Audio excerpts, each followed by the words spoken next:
فبأي آلاء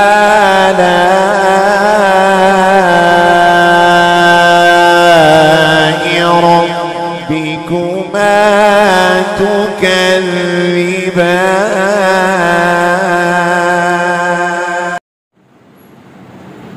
الحمد لله الذي لا مانع لحكمه ولا ناقض لقضائه، والصلاة والسلام على سيد أنبيائه وسند أوليائه وأحبابه المعارضين لأعدائه.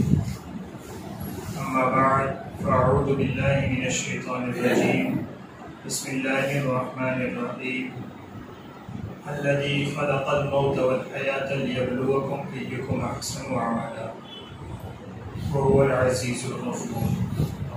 آمنت بالله صدق الله مولانا العظيم، وبلغنا رسوله النبي الأمين المختار الكريم، ونحن على ذلك لمن الشاهدين والشاكرين، والحمد لله رب العالمين. شافع مقدمہ کے کرم نے لاج رکھی میرے کھوٹے من کی، نسبتوں کا کرم ہے یہ خالد کھوٹا ہوتے ہوئے بھی کھڑا. یہ سب سے پہلے مراد مل کر اپنے اور ساری کائنات کے مرکز عقیدت، صبح کائنات کے شمس الضحیٰ، شام کائنات کے بدر الدجا، مصطفیٰ جان رحمت، شاہ بزم ہدایت، نو شہ بزم جنت، مالک بزم جنت، مومنوں کی آنکھوں کی ٹھنڈک، یتیموں کے مولا، غریبوں کے ملجا، سرد الاسبیاء، احمد مجتبیٰ، محمد مصطفیٰ روح کی فدا صلی اللہ علیہ وسلم کی بارگاہ میں اپنی غلامی کا ثبوت دیتے ہوئے آواز بلند درود پاک کا دھیان شاور کریں اور پڑھیں اللہم صلی علی سیدنا محمد وعلی آل سیدنا ونبینا وحبیبنا مولانا محمد مولانا صلی اللہ وسلم علیہ یا رسول اللہ یا حبیب اللہ صلی اللہ تعالی علیہ وسلم. جس آیت کریمہ کو تلاوت کرنے کا شرف حاصل کیا، اللہ تبارک و تعالی اس کے متعلق مجھے حق کہنے، آپ تمامی حضرات کو حق سننے، ہم سبھی کو اس پر عمل کرنے کی نیک توفیق عطا فرمائے.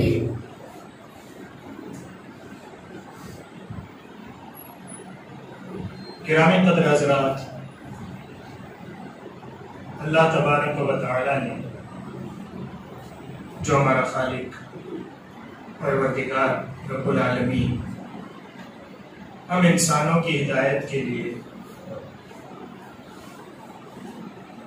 انبیاء کرام دنیا میں بھیجے، یہ کہ بات نہیں کرے، اور ان انبیاء کرام پر زمانے کے مطابق اپنا کلام بھی نازل کیا. کبھی حضرت داؤد پہ زبور اتری ہے، کبھی حضرت عیسیٰ پہ انجیل اتری ہے، کبھی حضرت موسیٰ پہ توریت اتری ہے.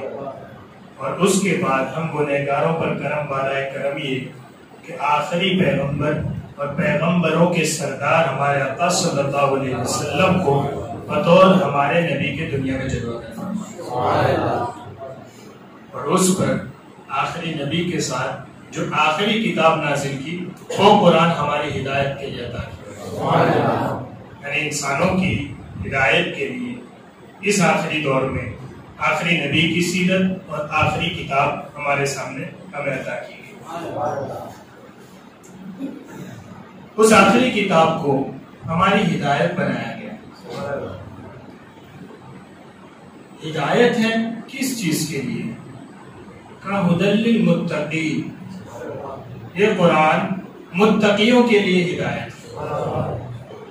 سوال یہ پیدا ہوتا ہے کہ قرآن متقیوں کے لیے ہدایت ہے، متقی یعنی پرہیزگار لوگ، نیک لوگ، تو جب وہ تو پہلے ہی متقی بنا ہوا ہے. ایک آدمی پہلے ہی سارے برے کام چھوڑے ہوئے اچھے کام کر رہا ہے، پہلے ہی ہم اسے متقی کہہ رہے ہیں. اور قرآن کیا کہہ رہا ہے کہ قرآن ہدایت ہے متقیوں کے لیے. متقیوں کے لیے ہدایت ہے. کہاں؟ کہ وہ تو پہلے ہی متقی ہے، اس کو ہدایت کی کیا ضرورت ہے. فرمایا جو نیکی کے برائی کے سارے درجے چھوڑ چکا ہے اور نیکی کے بہت سارے درجے چڑھ چکا ہے، متقی بن چکا ہے، سوچو ذرا قرآن اس کے لیے بھی ہدایت ہے تو جو ابھی متقی نہیں بنا اس کے لیے کتنی بڑی ہدایت ہے. سبحان اللہ. یہ کیسے ہوتا ہے؟ ایسے ہوتا ہے کہ جو ایمان نہیں لایا قرآن اس کے لیے ایمان لانے کی ہدایت ہے.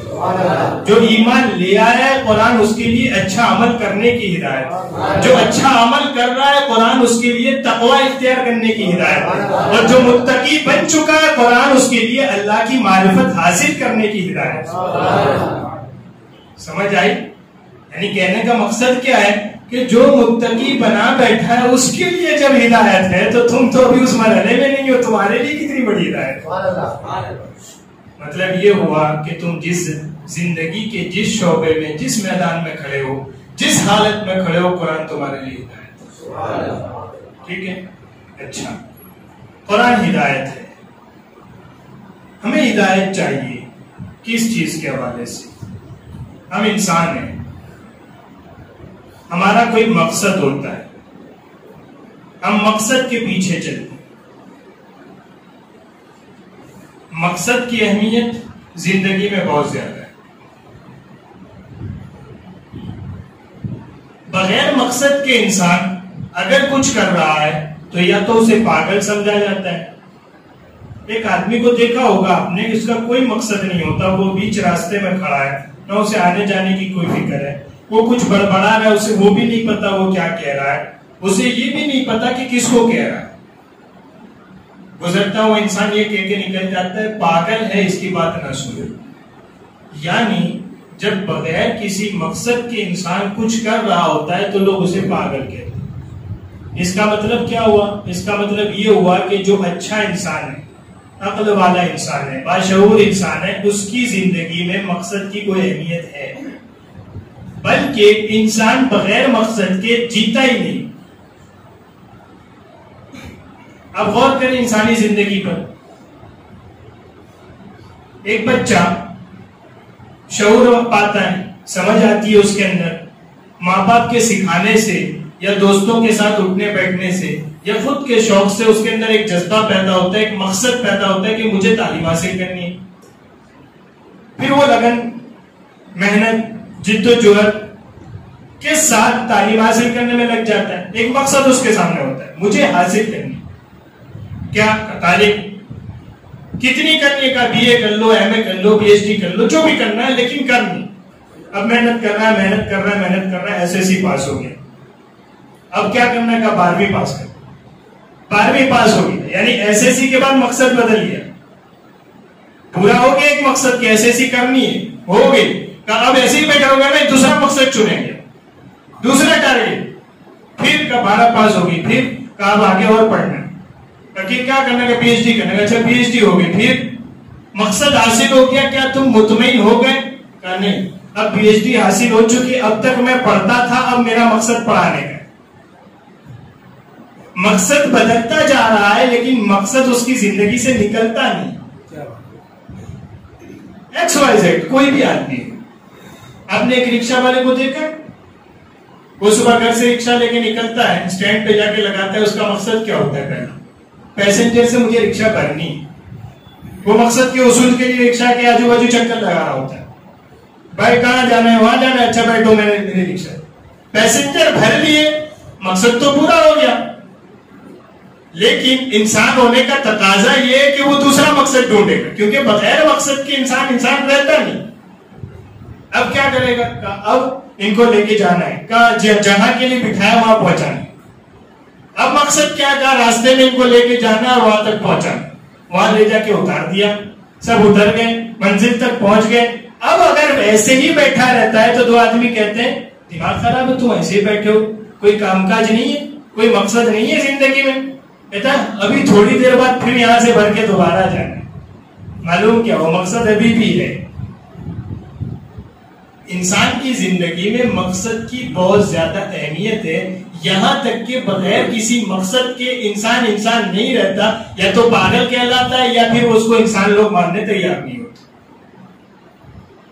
سوال یہ ہے کہ قرآن جو ہمیں ہدایت دیتا ہے, جو ہماری ہدایت کے لیے ہے, ہم قرآن سے پوچھیں کہ یار ہماری زندگی کا مقصد کیا ہے, یہ چھوٹے چھوٹے مقصد تو ہم طے کرتے ہیں کہ فی الحال چونکہ ہم رکشہ چلا رہے ہیں تو میرا مقصد پیسنجر لے کے جانا ہے، فی الحال چونکہ ہم کپڑے سل رہے ہیں تو میرا مقصد کسٹمر کو کپڑے سل کے دینا ہے، فی الحال میری شادی ہو چکی ہے تو میرا مقصد ان کے لیے کچھ اچھی کمائی لانا ہے. لیکن یہ پوری زندگی جو میں گزار رہا ہوں، کیا اس پوری زندگی کے لیے بھی مجھے کوئی مقصد دیا گیا ہے؟ میری زندگی کیوں ہے؟ میں کیوں جی رہا ہوں؟ میری زندگی کا مقصد کیا ہے؟ اگر چھوٹے چھوٹے کام کے لیے کوئی مقصد آپ کے پاس نہ ہو تو لوگ دیوانہ پاگل سمجھتے ہیں. جس کے پاس زندگی جینے کا کوئی مقصد نہ ہو، میں کیوں زندہ ہوں پتہ نہیں، بس ایسے ہی صبح اٹھتے ہیں شام کو سو جاتے ہیں، باقی کچھ پتہ نہیں. میں کیوں زندہ ہوں؟ میری زندگی کا مقصد کیا ہے؟ بس ایسا تو کوئی خاص مقصد نہیں ہے. ہماری جنریشن کے مقاصد سن کے تھوڑا سا تعجب ہوتا ہے کبھی کبھی، یعنی ہماری نئی نسل کا. کبھی آپ ان سے پوچھیں کہ آپ کا مطلب جذبہ کیا ہے، آپ نے کوئی مقصد زندگی میں، آپ کیسی کامیاب زندگی جینا چاہتے ہیں، تو بڑا بھولا جواب ہوتا ہے ان کا کہ بس ایک آئی فون خرید لیں اور ایک آئی پیڈ آ جائے اور اس کے علاوہ گھومنے کے لیے ایک R155 بائک ہو تو ہم سمجھتے ہیں زندگی سیٹسفائی ہوگی، بہت جی گئے. اتنا چھوٹا سا مقصد اور اس کو آپ زندگی کا مقصد قرار دیتے ہیں. ہاں کیوں؟ اس لیے کہ ابھی اسے قرآن کی ہدایت نہیں ملی ہے، اس نے قرآن سے جاننے کی کوشش نہیں کی کہ زندگی جینے کا کتنا بڑا مقصد ہوتا ہے. اچھا کبھی آپ غور کریں کہ مقصد اگر چھوٹا ہو تو آدمی کی جد و جہد تھوڑی دیر تک چلتی ہے، پھر اسے نئے مقصد کی تلاش ہوتی ہے. جیسے میں نے مثال دی کہ یہاں سے پیسنجر بھر کے وہاں اتار دینے، اتنا سا مقصد ہے، جیسے ہی اتریں گے اب اسے نئے مقصد کی تلاش کرنی پڑے. اب زندگی تو ایک ہے نا، اب ایسا تو نہیں کہ زندگی ایک مقصد زندگی کا ہم نے لیا اور اس کے بعد پھر دوسرا نیا مقصد ہمارے لیے متعین کیا جائے گا. یہ تو چھوٹے چھوٹے کاموں کے مقاصد ہیں ہمارے، ورنہ پوری زندگی کا ایک ہی مقصد ہو سکتا ہے، کیونکہ دوسری کے لیے دوسری ملتی نہیں ہے. ایک ہی مرتبہ زندگی گزارنی ہے، اب اس کا کوئی ایک ہی گول ہو سکتا ہے، یا تو آپ یہ کر سکتے ہیں یا تو آپ یہ کر سکتے ہیں. اب اس کے لیے کوئی ایسا مقصد متعین کیا جاتا جو انسان کو وقتی طور پہ انسان کے لیے ہوتا، تو وہ پورا کرنے کے بعد انسان سوچتا اب مجھے کیا کرنا. مثلا اگر قرآن یہ ڈیفائن کرتا کہ تمہاری زندگی کا مقصد اچھی خاصی دولت کمانا ہے، یا تمہاری زندگی کا مقصد کوئی بڑا عہدہ حاصل کرنا ہے، بڑا لیول، چاہے پولیٹیکل ہو چاہے سماجی ہو، کوئی بھی بڑا لیول حاصل کرنا ہے. آپ سوچیں آج کی ہماری دنیا میں کیا ہمیں یہ نہیں بتایا جا رہا ہے کہ تم کامیاب تبھی ہو سکتے ہو جب تم مالدار ہو؟ تمہارا مقصد مالدار ہونا چاہیے، یعنی ہمیں مالدار بننا ہے، یہ مقصد ہونا چاہیے، ورنہ غریبوں کی آج کل کوئی عزت نہیں ہے. اس لیے تم کوشش کرو تمہارا مقصد مالدار بننا ہے. لیکن جب سے انسان پچھلے 100 سال سے مالدار ہونے کے لیے جی رہا ہے، تب سے انسان آپس میں لڑ کے مر رہا ہے، کیونکہ یہ مالدار ہونے کی کوشش کرتا ہے، اس کی ٹانگ کھینچتا ہے، یہ مالدار ہونے کی کوشش کرتا ہے، اس کی ٹانگ کھینچتا ہے، کیونکہ مالدار ہونا مقصد ہے. معلوم کیا ہو؟ معلوم یہ ہوا کہ اگر مالدار ہونے کا مقصد دے دیا جائے تو پہلے تو انسانوں کا آپس میں جینا مشکل ہو جائے گا، اور دوسرا کہ ایک آدمی مالدار ہو جائے پھر کیا کرے گا؟ باقی کی زندگی ایسے ہی گزارے گا. ایسے چھوٹے چھوٹے مقصد ہم نہیں دیتے. تمہاری زندگی کی اہمیت بہت زیادہ ہے، اس لیے زندگی جینے کا مقصد بھی ہم تمہیں بڑھا دیں گے. وہ کیا ہے؟ کہ زندگی جینی ہے تو قرآن تمہیں مقصد دیتا ہے. وہ مقصد یہ ہے الذی خلق الموت والحیات لیبلوکم ایکم احسن عملا. اللہ نے تمہاری موت اور زندگی اس لیے رکھی ہے تاکہ وہ دیکھے کہ تم میں سے اچھا عمل کرنے والا کون ہے. معلوم کیا ہوا؟ ہماری زندگی کا مقصد سب سے زیادہ نیکی کر کے جانا ہے، سب سے زیادہ نیکی کر کے جانا ہے. اسی کو قرآن نے دوسری جگہ کہا وَمَا خَلَقْتُ الْجِنَّ وَالْإِنسَ إِلَّا لِيَعْبُدُونَ. ہم نے جناتوں اور انسانوں کو صرف اور صرف عبادت کے لیے پیدا کیا. نیکی زندگی کا مقصد یہ ہے. ہاں نیکی کے درجات الگ الگ ہو سکتے ہیں. ایک آدمی کفر کی تاریکی میں پڑا ہے, شرک میں مبتلا ہے, اس کے لیے سب سے بڑی اور سب سے پہلے نیکی یہی ہے کہ وہ ایمان لے, وہ خدا کے ساتھ کسی کو شریک نہ کرے, وہ خدا کے ساتھ کسی کو نہ پوجے, وہ خدا کے ساتھ کسی کو خدا کا اوتار نہ مانے, وہ خدا کے ساتھ کسی نبی کو خدا کا بیٹا نہ مانے, صرف اور صرف اللہ کو ایک مانے. یہ اس کی زندگی کا پہلا مقصد ہے. مقصد کیا ہے؟ نیکی کرنا. نیکی کرنا. اب نیکی کرنے کی کوئی لمٹ ہے؟ تو تمہاری زندگی کی جتنی زیادہ اہمیت ہے نا, اتنا ہی بڑا مقصد تمہیں دیا گیا ہے کہ تم اپنے شعور میں جب آؤ گے, جب تم سمجھتے ہو جاؤ گے, اس دن سے نیکی کرنا شروع کرو گے. تمہاری زندگی ختم ہو جائے گی لیکن نیکی ختم نہیں ہوگی. اب غور کریں, اندازہ لگائیں. ایک آدمی نیکی کب سے شروع ہوتی ہے اور کس طرح ہماری زندگی میں چلتی رہتی ہے. ایک بچہ پیدا ہوتا ہے, اب تک اسے کوئی مکلف نہیں بنایا گیا. بچہ جب پیدا ہوتا ہے تو بالغ ہونے سے پہلے اس پہ کچھ لازم نہیں کیا گیا کہ تم کو اتنے روزے رکھ لینے ہیں, تم کو اتنی نمازیں پڑھ لینی, کچھ نہیں.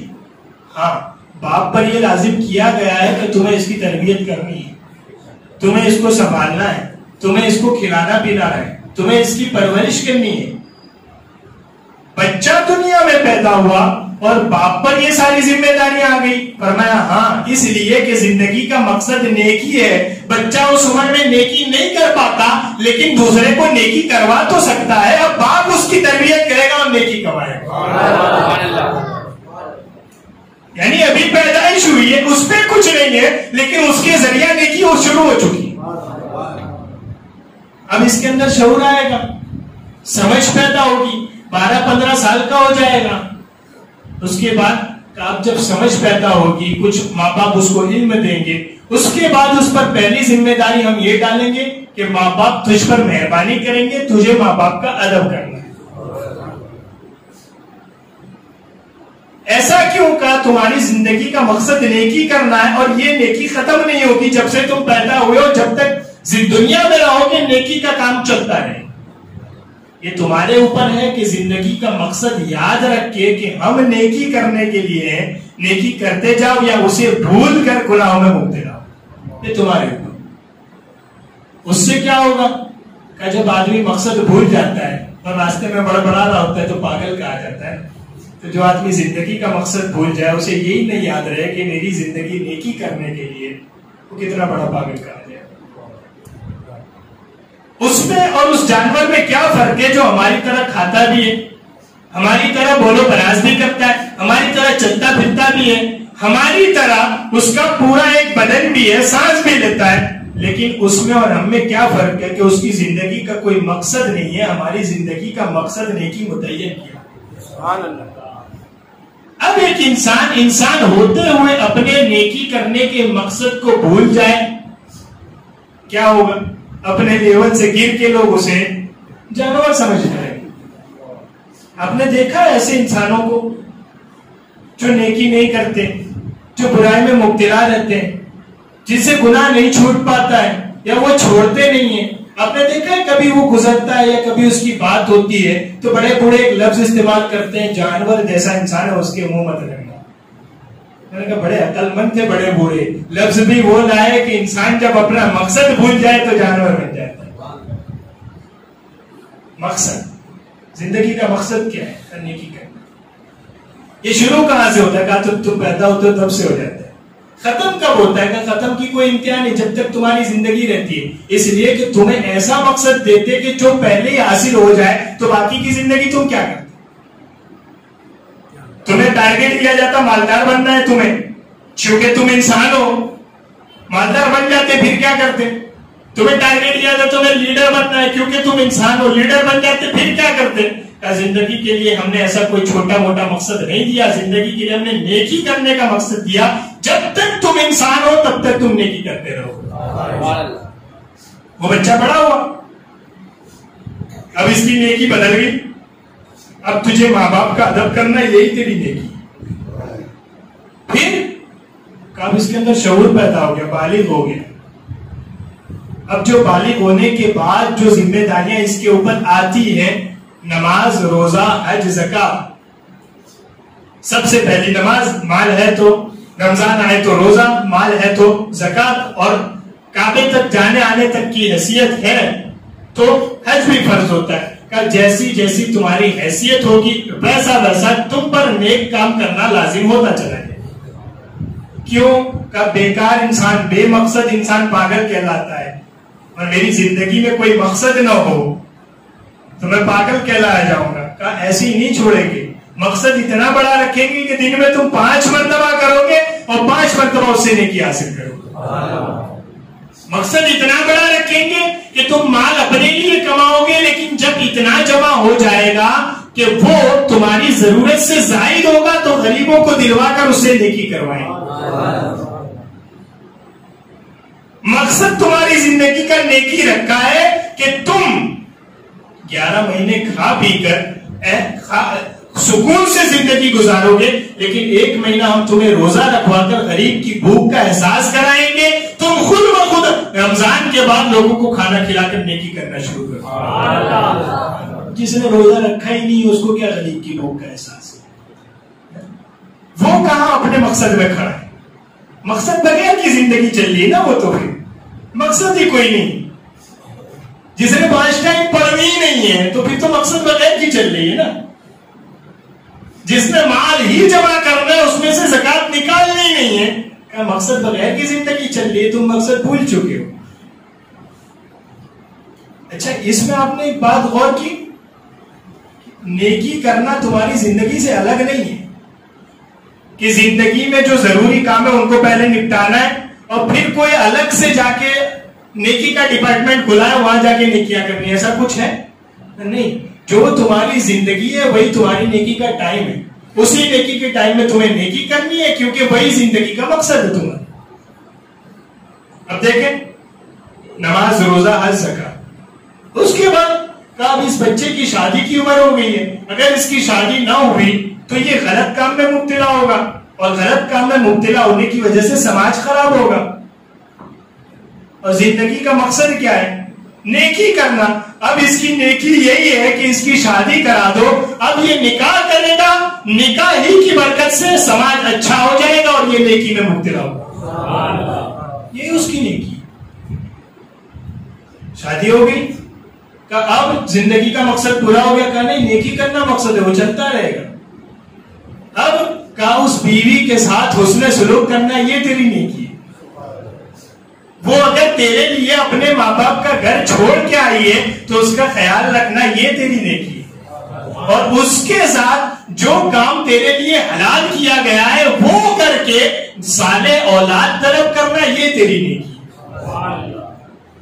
یہاں تک کہ نبی کریم صلی اللہ علیہ وسلم نے ارشاد فرمایا، جب انسان اپنی بیوی سے اپنی خواہش پوری کرتا ہے، انسان اپنی بیوی سے اپنی خواہش پوری کرتا ہے، اللہ اس پر بھی اسے ثواب عطا فرماتا ہے.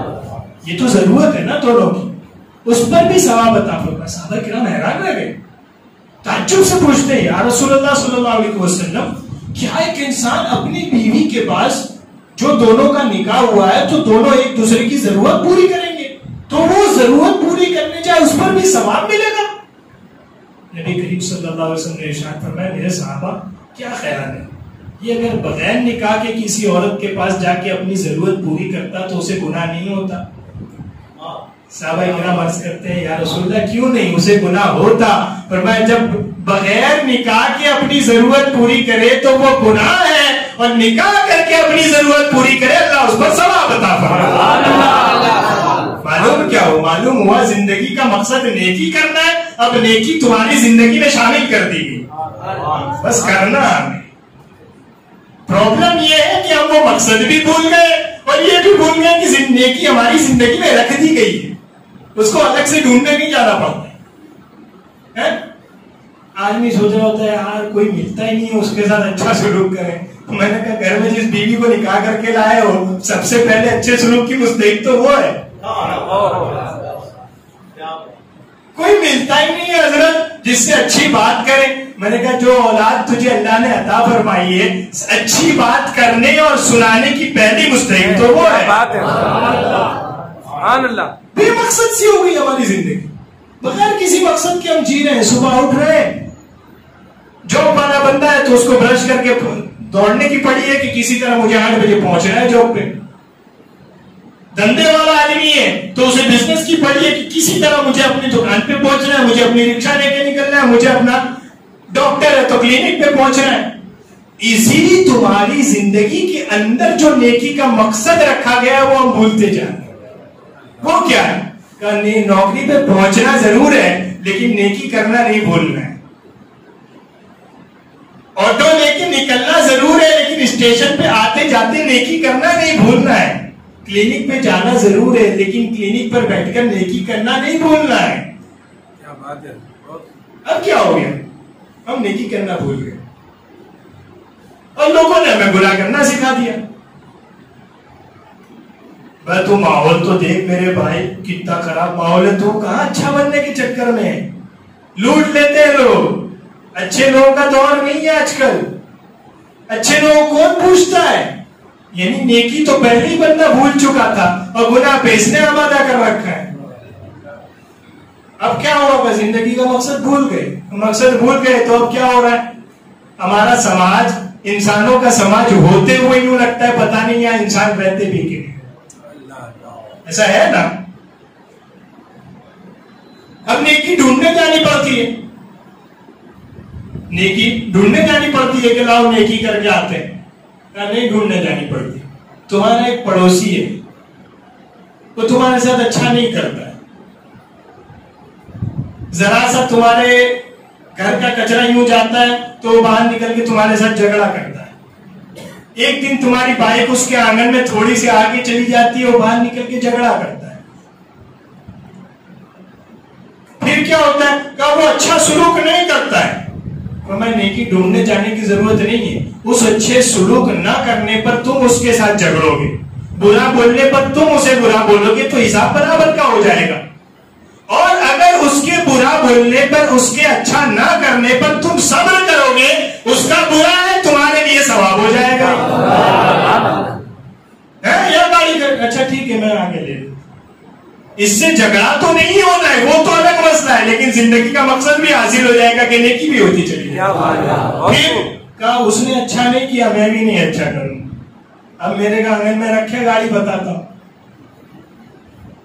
اب اس کا بچہ آئے میرے آنگن میں کھیلنے بتاتا ہوں. اب اس کے گھر کا کچرا اڑ کے آ جائے میرے گھر میں بتاتا ہوں.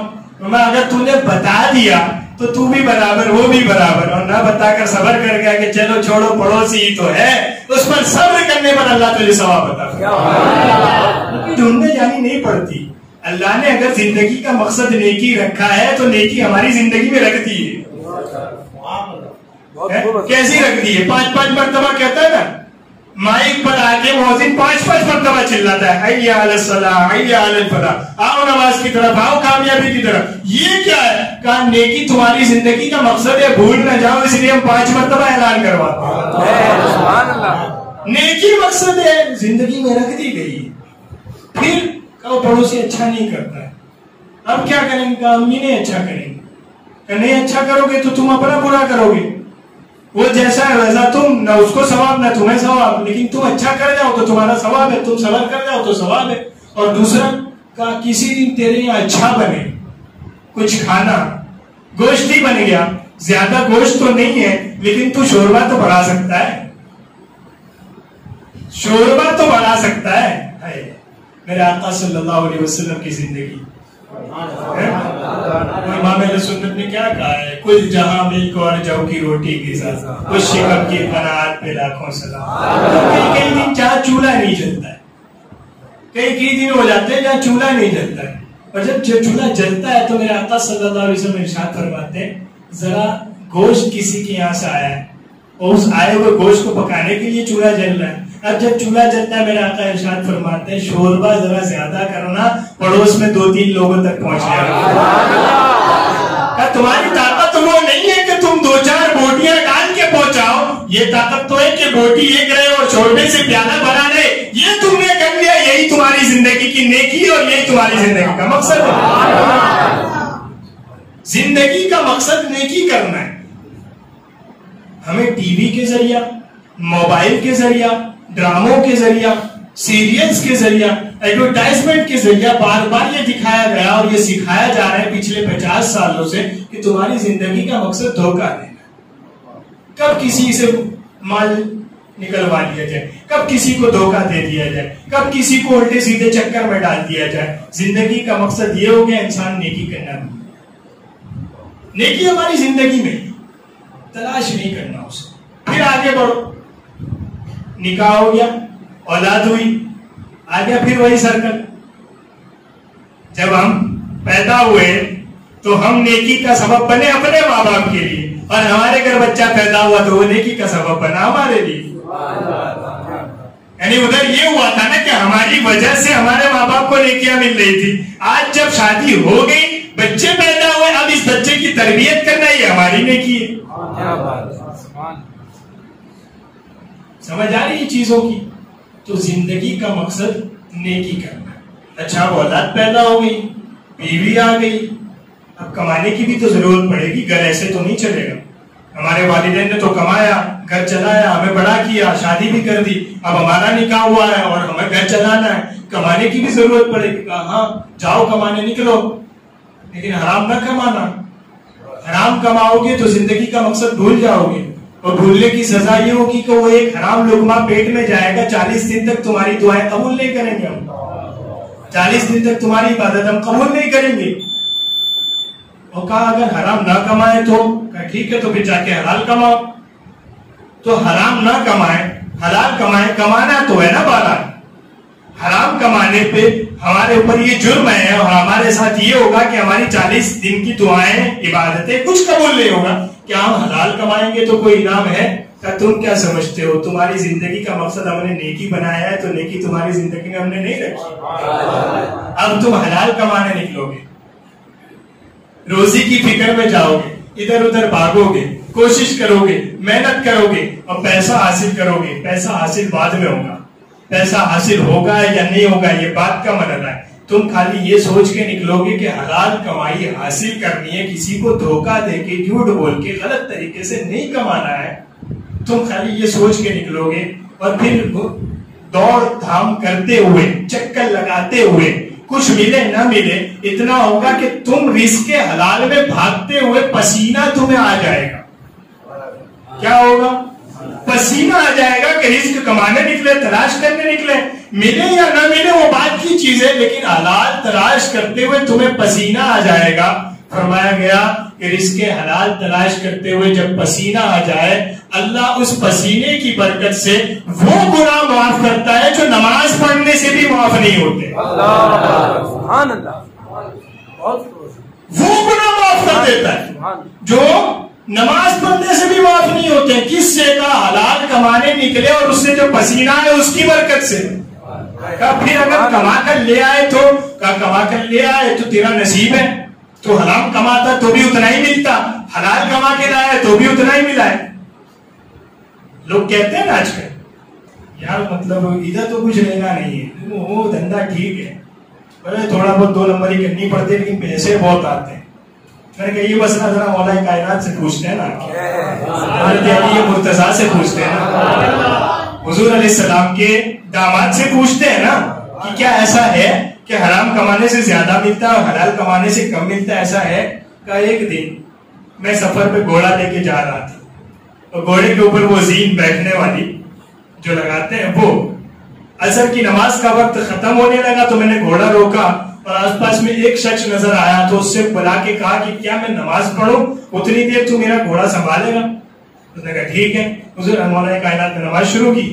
اس بندے نے دیکھا کہ بڑا نیک آدمی لگ رہا ہے، نماز اتنے سکون سے اطمینان سے پڑھ رہا ہے، کہاں پتا چلنے والا ہے کہ میں اس کی زین لے کے بھاگ گیا. گھوڑے کو ایک سائڈ کہیں بٹھا دیتا ہوں، زین لے کے نکل لیتے. زین لے کے چلا گیا. مولا کائنات نے سلام پھر آدمی بندہ کا ایک گھوڑا تھا، زین چلی گئی. چلو خیر آپ بڑھ گئے. 2-4 روز کے بعد بازار میں کہیں آپ ٹہل رہے تھے، وہاں جو زین والے کی دکان تھی اس میں آپ کو اپنی زین بیچنے کے لیے لٹکائی ہوئی نظر آئی. آپ نے پوچھا یہ سیم کہاں؟ ایک بندہ آیا تھا 2 روز پہلے، وہ بیچ کے گیا. کہا کیا قیمت دی ہے تو نے؟ کہا 10 روپے کے اندر میں نے اس کو خریدا ہے. مولا کائنات نے وہیں کھڑے ارشاد فرمایا کیا قدرت والا ہے میرا رب کہ میں نے نماز پڑھتے ہوئے ارادہ کیا تھا کہ اگر یہ نماز پڑھنے تک رک جائے گا تو گھوڑا سنبھالنے کے بدلے میں اسے 10 روپے انعام دوں. حلال کے لیے تھا تو بھی 10 ملتے، حرام کے لیے کیا آیا تو بھی 10 ملے. معلوم کیا ہوا؟ رزق نہیں بنے گا. حرام کماؤ گے گناہ کماؤ گے، حلال کماؤ گے نیکیاں بڑھتی چلیں. زندگی ہے. اگر رب نے زندگی دی ہے نیکی کرنے کے لیے دی ہے تو نیکی ہماری زندگی میں رکھ بھی دی ہے.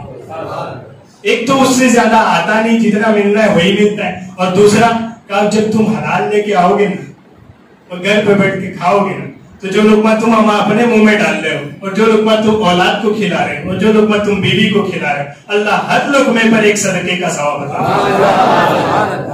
نیکی ہمیں کرنی ہے، زندگی کے مقصد ہمارا نیکی کرنا ہے.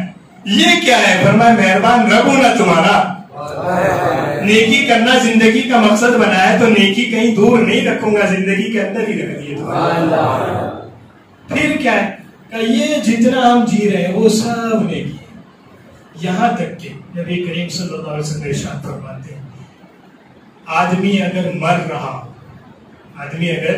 مر رہا ہو اور چند سانسیں ہوں اور اسے ایسا لگتا ہو کہ ان چند سانسوں میں ایک پیڑ لگا سکتا ہوں، ایک درخت، ایک جھاڑ میں اگا سکتا ہوں، بو سکتا ہوں، اگر اسے یہ امید ہو تو اسے چاہیے کہ وہ درخت لگا کر مرے. آج دنیا بات کر رہی ہے پریاورن بچاؤ ابھیان، انوائرمنٹ. گریٹا تھنبرگ کی بات ہو رہی ہے کہ انگلینڈ میں بچی نے بڑی محنت کی ہے، پریاورن بچاؤ ابھیان چل رہا ہے. میں نے کہا تو بڑی بات کی چیزیں. اللہ نبی کو وہ عقل عطا فرماتا ہے کہ دنیا کی عقل اس کی عقل کے سامنے ایسے ہوتی ہے جیسے بڑا ریت کا میدان ہو اور اس ریت کے میدان میں ایک چھلا اتنا سا انگوٹھی جتنا ڈال دیا جائے، وہ پوری کائنات کی عقل ہوتی ہے اور وہ پورا میدان نبی کی عقل ہوتا ہے. پیغمبر کیا فرماتے ہیں؟ تم میں سے کوئی مر رہا ہو اور اسے یہ امید ہو کہ مرنے سے پہلے میں ایک پیڑ لگا سکتا ہوں، اسے چاہیے کہ لگا کر مرے. کہا ہوگا کیا؟ میں تو دنیا سے جا رہا ہوں، لیکن جب سے ہم نے پیسوں کے لیے جینا شروع کیا تب سے یہ بات بھی بڑی آ گئی. مجھے کیا ملے؟ میں نے لگا بھی دیا، مجھے کیا ملے گا؟ میں نے اس کے پھل کھا پاؤں گا، نہ اس کے نیچے سائے میں بیٹھ پاؤں گا، نہ اس سے مجھے لکڑیوں کا کوئی فائدہ ہو. کچھ نہیں ہونا ہے، مجھے تو 2 منٹ میں مر جانا ہے. مجھے کیا فائدہ ہوگا؟ جب سے ہم نے یہ مجھے کیا فائدہ ہوگا کے بدلے نیکی کرنا شروع کیا تو وہ نیکی نہیں رہ گئی، احسان اور دکھاوا اور بدلہ ہو گیا. کریانو بھاؤ ہوئے تو نیکی نہ کہوائے. کرنے کا احساس ہو کہ میں نے نیکی کی ہے، یہ احساس ہو میں نے کی ہے، کہا وہ پھر میں نے نیکی نہیں رہ جاتی، پھر وہ میں نے کیا ہے میں رہ جاتا ہے. ورنہ مومن کی نشانی کیا ہے؟ فرمایا جب وہ گناہ کرتا ہے تو مایوس ہوتا ہے مجھ سے گناہ ہو گیا. اور مومن کی دوسری نشانی یہ ہے کہ جب وہ نیکی کرتا ہے اس کی نیکی اسے خوش کر دیتی ہے، اللہ میری نیکی قبول فرما. یعنی خوشی کے احساس میں وہ شکر کرتا ہے. بات کیا؟ تم میں سے کوئی مر رہا ہو اور اسے امید ہو کہ پیڑ لگا کر مرے گا تو اسے چاہیے کہ لگا کر مرے. مجھے پھل تو نہیں ملیں گے، میں سائے میں تو نہیں بیٹھوں گا، مجھے اس سے کوئی فائدہ تو نہیں ہوگا، میں کیوں لگا کر مروں؟ میرے آقا صلی اللہ علیہ وسلم ارشاد فرماتے ہیں وہ درخت بڑا ہوگا، اس کی ٹہنیاں ہوں گی، اس سے پھل آئیں گے، لوگ اس سے پھل کھائیں گے، جانور اس سے چارہ کھائیں گے. جو جیسا بھی اس سے فائدہ حاصل کرے گا، ذرہ برابر بھی کسی جانور یا انسان نے اس سے فائدہ حاصل کیا، اس پورے فائدے کا ثواب اللہ یہ درخت لگانے والے کو عطا فرمائے. بڑی بڑی بلڈنگیں بنانے والوں، بلڈنگ کے پاس درخت لگانے کی جگہ بھی چھوڑو اور لگاؤ خود. کچھ نہیں ہوگا تو یہ تو ہوگا کہ اس سے اگر کوئی سائے میں بھی بیٹھ گیا، اس کے کھڑا بھی رہ گیا، اس کا ثواب اللہ عطا فرمائے. کہاں سے نیکی شروع ہوئی تھی؟ پیدا ہوئے تھے تو ہماری تربیت کی نیکی ماں باپ کو مل رہی تھی، تو کہاں ختم ہوئی؟ مرنے میں ایک لمحہ باقی ہے، تب بھی حکم کیا ہے؟ تم سے نیکی ہو سکتی ہے، کر کے جاؤ، تمہاری زندگی کا یہی مقصد۔ ہاں اس کے اسٹیپ الگ الگ ہو سکتے ہیں۔ کافر کی نیکی یہ ہے وہ ایمان لے آئے، ایمان والے کی نیکی یہ ہے پرہیزگار بن جائے، نیک کام کرے، نیک کام کرنے والے کی نیکی یہ ہے برا کام نہ کرے، اللہ کے حقوق ادا کرنے والے کی نیکی یہ ہے کہ بندوں کے حقوق بھی ادا کرے۔ نیکی کے اسٹیپ الگ الگ ہو سکتے ہیں، زندگی کا مقصد صرف یہ نیکی کر کے جاؤ، جتنی تم سے ہو سکتی ہے کر کے جاؤ گے، زندگی کا مقصد کامیاب ہے۔ تمہاری زندگی ختم ہو جائے گی، نیکی کرنے کا کوئی موقع ختم نہیں ہوگا، آخری لمحے تک بھی نیکی کرنے کا موقع باقی رہے۔ کوشش کریں جتنی ہو سکے ہم سے نیکی کریں۔ اللہ تبارک و تعالیٰ کی بارگاہ میں دعا ہے کہ سنت سے زیادہ عمل کرنے کی توفیق عطا فرمائے۔ استغفر اللہ ربی